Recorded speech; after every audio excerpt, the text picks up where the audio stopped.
بسم الله الرحمن الرحيم. السلام عليكم ورحمة الله وبركاته. معي سلطان عبد الله محمود معلن كترسن معلمين تلقى معد كمدنمي Institute for Political Science and Knowledge. sida ballanteena aan jidda maanta waxaan rabnaa 10kii saddexaad inaynu galno haddii Allah idba insha Allah. 10kii ka horeeyay waxaan soo dhignay qaabka badaacada ama qaabka inventory-ga loo waafajiyo ama loogu qoro ama loogu diiwaan geliyo QuickBooks-ka. Marka insha Allah waanu soo dhignay waxa weeyaan haddaan mar labaad idin ku celiyo waxa tagaynay qaabka marka inventory-ga rabto inaad analyze gareyso item-kaas ataysa list item list waad ku dhufanaysaa daaqada weyn ba ku soo baxaysa daaqada weyn markuu baxdo waa balaarinaysaa. hadda waxayna ku jira bur wuxuu yahay inventory party salisa $100 100 xab ay ka yaalaan price-kiisu yahay $4 marka haddaan rabno inaan ku darno item kale intaanu itemka ku darno horta plan report-keena fiirino iyo lacagta noogu jidhay iyo qaabkeena ku analyze gareysanayd. haddii aan bal balance sheet ka fiiriyo lacag ahaan inta ku jidha balance sheet waxa noogu jidha 2003 baa inoo ku jidha 2300 inoo ku jidha maxay tahay 2300 lacagtan waxa weeye lacagtan waa current asset baa la yiraahdaa waa inventory-gii aan soo galinay soo diiwaan gelinay soo record gareynay ilaa waayo waxa la rabaa marka aad shaqada qabanayso transaction kasto dhaca waxa way balance sheet-ka uu sameeynaya waana lagula socdaa waa taas soo sheegay saddex kamid ah balance sheet-ka waa tagaan laba kamidana income waxa lagu diyaariyaa income statement-ga lagu diyaariyaa marka list haddaan tago anoo mid kale ku darayna item list ku dhufo daaqada markuu soo baxdo item-ka halka ku dhufo halkaas laga diiwaan geliyaa new waa leedahay ama control n waa dhihi kartaa sidaadba ku fudud. marka hore waxaanu diiwaan gelinay bur baanu diiwaan gelinay horta halkan qataad ma inventory part baan leedahay daaqadaas ku soo baxaysa daaqadan iyo amount-gan muxuu ku leeyahay waxa laga rabaa shayga inta ka waxa weeyaan shayga magaciisa qiimaha uu ku yaalo price-ka aad siinayso inta xabba ku taal waqtiga ay ka go'ay rabto waqtiga ugu badan taariikhda aad gelisay akoonka ay gali lahayd waxaas oo dhan waana analyze gareynaya report fiican ba laga gudbinaysa si hadhow aysan meesha gorgortan u imaan oo waxa weeyaan hadhow la isla xisaabtamo. for example kal maadaama company-gan Sultan product uu ka ganacsado product-ya maanta sonkor baanu gelinaynaa insha Allah sonkor baanu gelinay sonkorta haddaan fiirino price-keeda waa sonkorta haddii aanu evaluation sax aanu sameynayna suuqii baanu tagnay waanu soo qiimanay wixii la siin lahaa. for example kale burku waa $3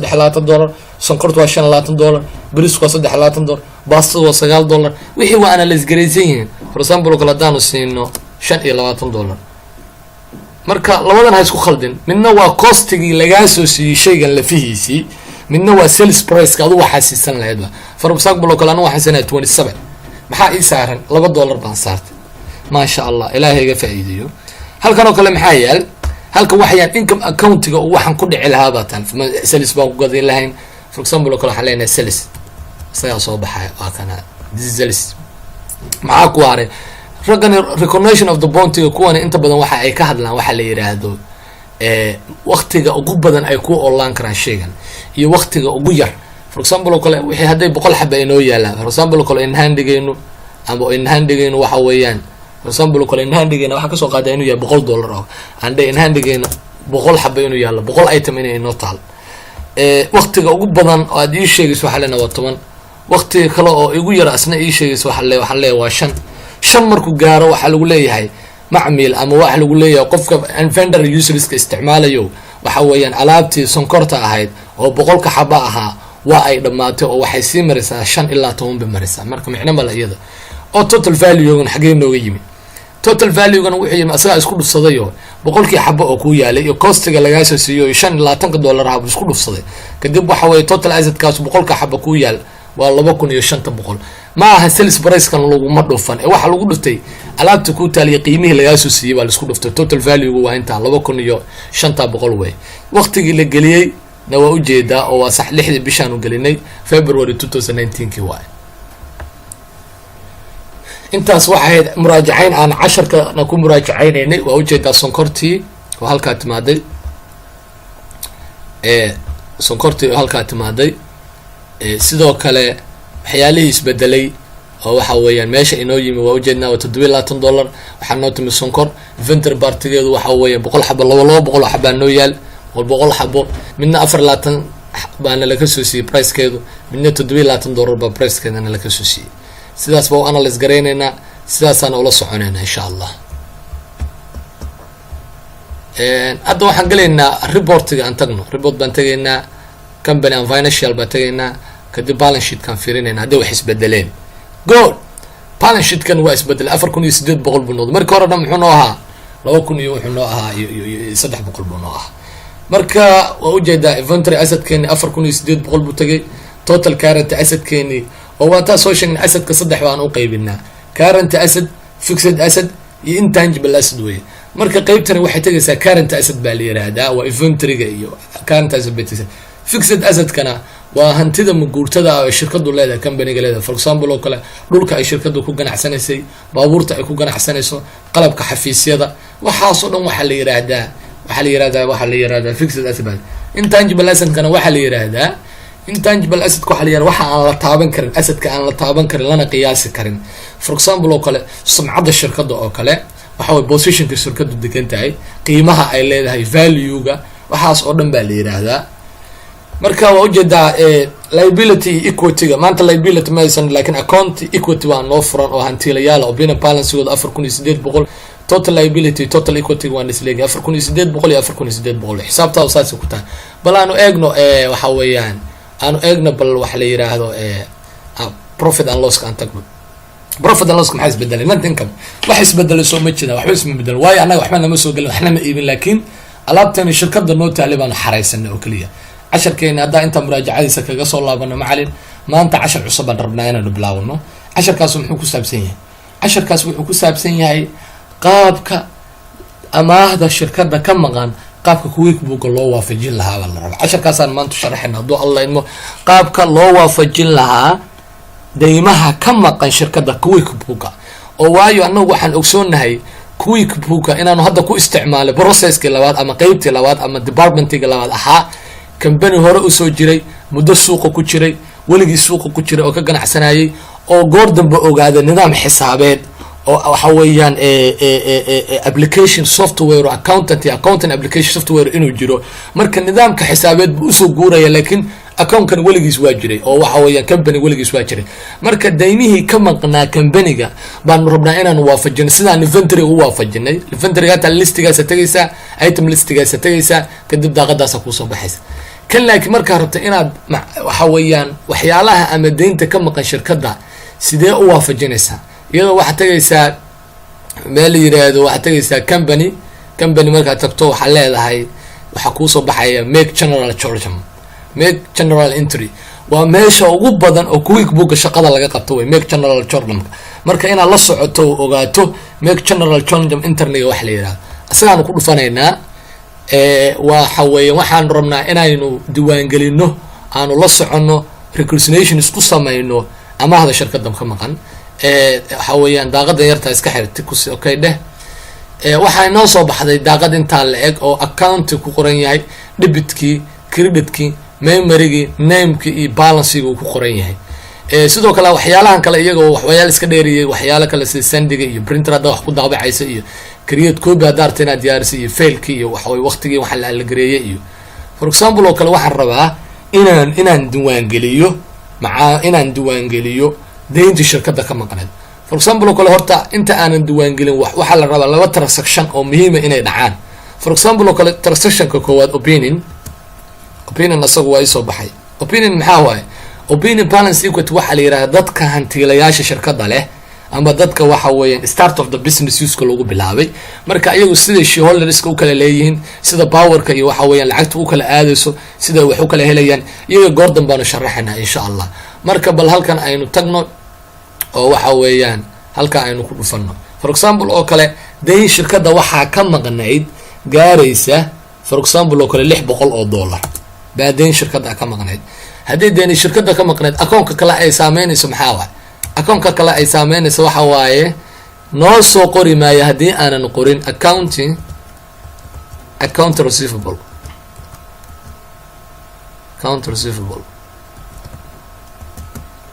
iska hubi account receivable halkaa miyuu ku jiraa? waa inuu ku jiraa, laakiin wuxuu u baahan yahay inaynu bal raadina haddaynu aragno uma jeedno. marka adaa diiwaan geshanaya account receivable-ka maxaa la geliyaa? account receivable-ka waxaa la geliyaa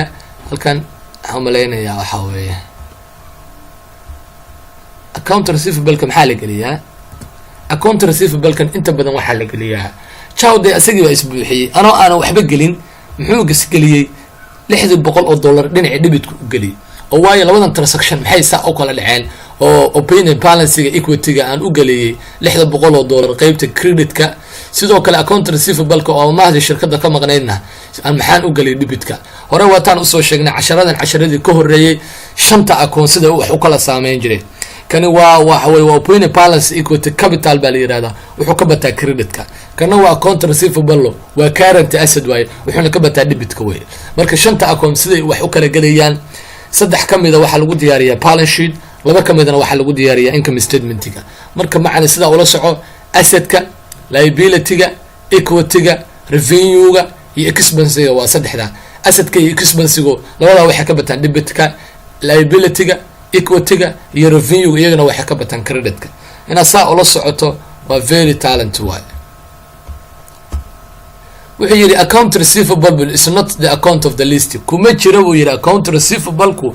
akoomadii aan soo diyaariyay oo aan soo nidaamin kuma jira buu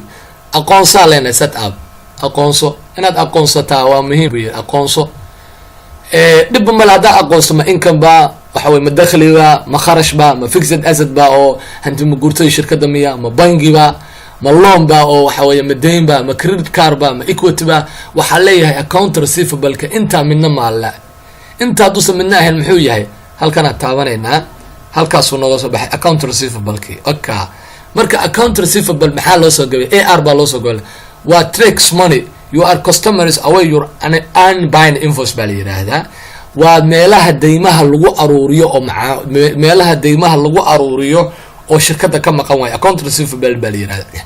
akoonka waxa lagu aruuriyaa deyn kasta oo shirkadda ka maqan account receivable baa la geliyaa sidoo kale taa cagsigeedana account payable baa jira oo shirkadda deyn kasta oo lagu leeyahay account payable-ka la gelinayo confirm baa leenahay confirm haddaan niri wuxuu yiri waxbuu noo soo saaray daaqadaas noo soo saaray account receivable sub account micnaha akoonka ma ku dabdirsanaysaa akoonka kale micnaha ma ku hoos gelinaysaa depreciation waxa la waxba u sameeyay kugu adkeeyay safe close marka halkan wuxuu yiri waxa qodhaa marka name-kii magacii waa in la qoraa oo waxa weeyaan waa muhiim si magaca loo ogaado waxa leenahay waxa ka maqan ama waxa weey deynta waxa qaatay oo shirkadda ka qaatay nin la yiraahdo for example oo kale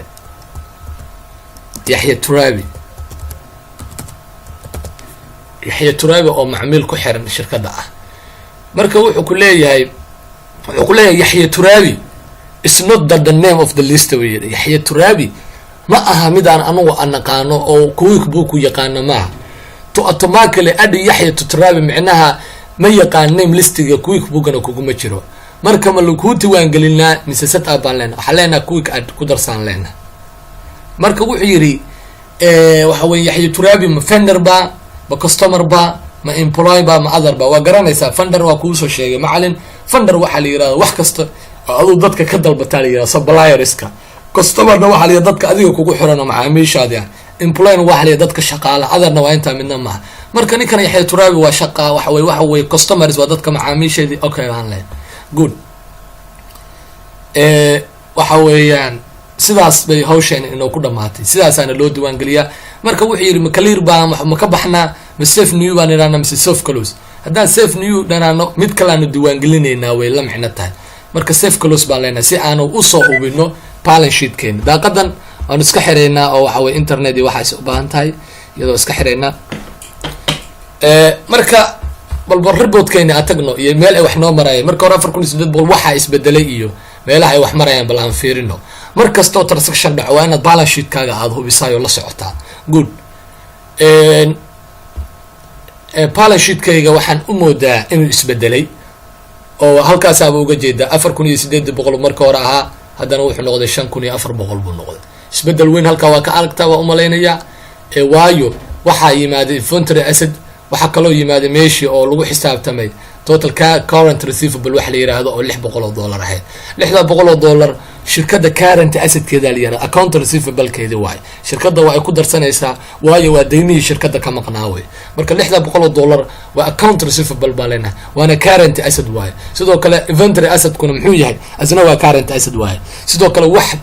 deyna ma jiraan oo opening balance equity geeni waa jiraa oo dadka hantida lahaa shirkadda si loo kala leeyahay 5400 shirkaddeena halkaas ka nidaamsan tahay. marka sida loo kala leeyahay power share-ka iyada insha Allah marka la fiirinayna macal hadaa kugu celi halkaas tagaysa company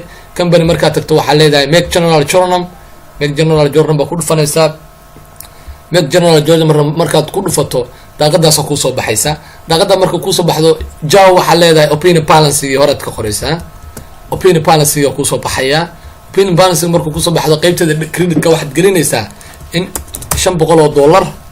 ay maqan tahay. sidoo kale cidda ay ku maqan tahay waa qoraysaa waxa leedahay account receivable ki waa kanaaba jaw asaga waa isbuuxiye $500 waxa leenahay saasa waxa ku leenahay si waxa weeyaan aanu macaamiishan u ogaano waxa leenahay lacagtan iyo ku maqan tahay ama lacagtan yaa qaatay ilaa name-kani waa lagu weydiinayaa cidda lacagta ku maqan tahay iyo sida loo kala leeyahay. lacagtan waxa for example oo kale waxay ku maqan tahay waa leenahay xaliimo ku maqan tahay xaliimo yuusuf oo kale xaliimo yuusuf cabdi for example oo kale xaliimo yuusuf cabdi ku maqan tahay. xaliimo yuusuf cabdi waan garanaynaa marka hore su'aalo badan baa la soo weydiin jiray laakiin maanta xuna loo mudan sideedana ku saf garaysanayna kuwii kaadig buu yiri xaliimo yuusuf buu yiri cabdi ma garanaye xaliimo ibar buu yiri ibar oo ku barayna ma sha Allah. xaliimo yuusuf wuxuu yiri ma vendor ba ma customer ba ma employee ba other ba waxa leenahay waa customer baa leenahay waa macaamiil okay baan leenahay. sidaasaana ku diiwaan gelinaynaa